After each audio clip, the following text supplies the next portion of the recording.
So people are mad at the In Flames re-recordings. They don't like the re-recordings of Clayman for the 20th anniversary. People are complaining that In Flames sucks now, and you probably heard me say something along those lines. Maybe not entirely suck, but they used to make really good music, and they kind of dumbed down. That's my stance on it. But I do enjoy the re-releases, re-recordings, but people don't. One of the dudes that worked on the album did an interview with Gear Gods. He was the engineer for the re-recordings. His name is Chris Lord Algie. He says, "I'm not really concerned copying the old sound. I'm just trying to make the new sound feel more current. So, they can be mad about it. But look, if you're mad about it, listen to the originals." And that's really it. Those originals are still there. And you don't like these new ones? Listen to the old ones. People in the comment section here at metalinjection.com, I don't think there's one In Flames fan in there. So in other news, we got Matt Barlow and John Schaefer. If you don't know these names, you haven't been listening to me very long. But Matt Barlow used to sing for Iced Earth. He was the second singer, but he was the first one I was privy to when I bought Something Wicked This Way Comes by Iced Earth. And right at the beginning, that song Burning Times just burned an impression of Matt Barlow's voice. He left Iced Earth a couple times, and Iced Earth was still great, but I liked it a little different. And I love Stu Block. He's a more current singer. He's been really good with Iced Earth, but Matt Barlow always has that special spot for me. And yeah, now him and John Schaefer are actually working on something new. It's on Kickstarter. They're doing a Christmas album, and they're trying to make it sound epic and spooky. They're gonna do We the Three Kings. They're gonna do Little Drummer Boy, Silent Night, their version of it, and the traditional version. And it's a little weird that these guys come together to do Christmas album, but I like metal Christmas albums myself, so I'm okay with it. But we'll see what kind of backlash they get, because these people in the fandom, I feel like metal fans hate they love their bands, but they hate them too. We'll see what the comment section bring in this. If you feel like you want this Christmas album from these dudes in Iced Earth or not, let me know in the comment section down below. But yeah, one of the things that did stick out at me was they're actually doing new re-recorded versions. I feel that they're going to be in the Christmas type style, but they're doing a re-recorded version of Watching Over Me, which is one of the best Iced Earth songs ever. Live it's amazing, on record is amazing, and this new re-recording, I know we talked about the In Flames re-recording, which is a little tricky, which is odd that, we're talking about two re-recordings on this segment. When I first saw Iced Earth live, the opening band was In Flames. So now that we've come back full circle, they're doing re-recordings now.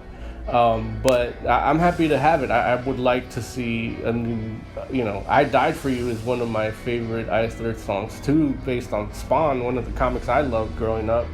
So I love that they're doing that.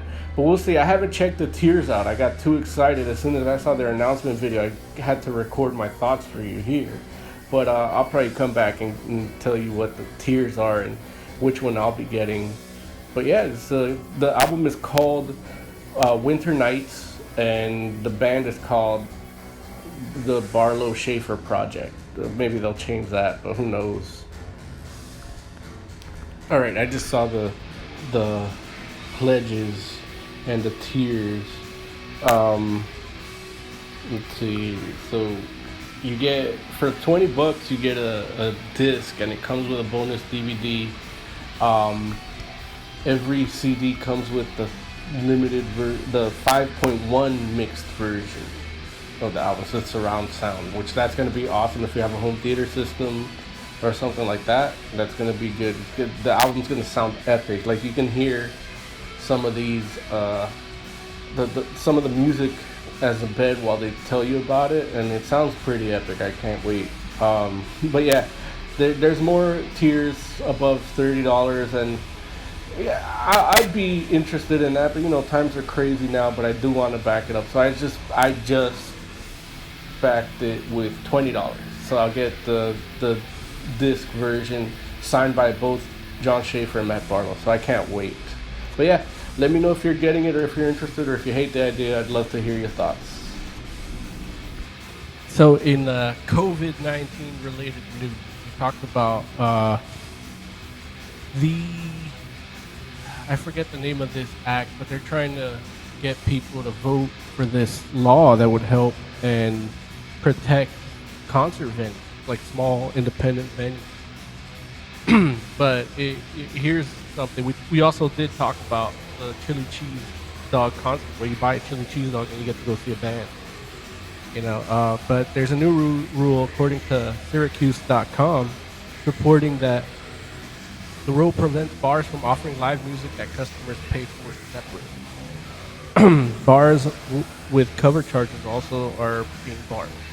It says here, this is from in the Q&A section on the State Liquor Authority for New York. It says restaurants, other on-premises food and beverage establishments that have license through the SLA are only allowed to offer on-premise music if their license certificate specifically allows for such activity, i.e. live music, DJ, recordings, etc. A manufacturer that has an on-premise license also must assure that its on-premise license certificate specifically allows the type of music it is offering. A manufacturer without a separate premises license may offer music unless its license certificate specifically prohibits such music. So, yeah, that's a lot of legal jargon that I'm too dumb for. But I guess it says the ruling is supposed to aid in preventing congregating in public spaces. Local officials want people to eat and get the heck out of it. They don't want people hanging out, I guess, is the long and short of it. It says here, according to on metalinjection.net, it says as other states reopen and even have concerts, it seems New York State might be one of the last ones to allow such a thing. But yeah, so that's another thing for the small venues and bars that thrive on selling music. And in other news, since we can't congregate to listen to music, bands are getting creative, and one band that's always been creative and on the forefront of things is Behemoth.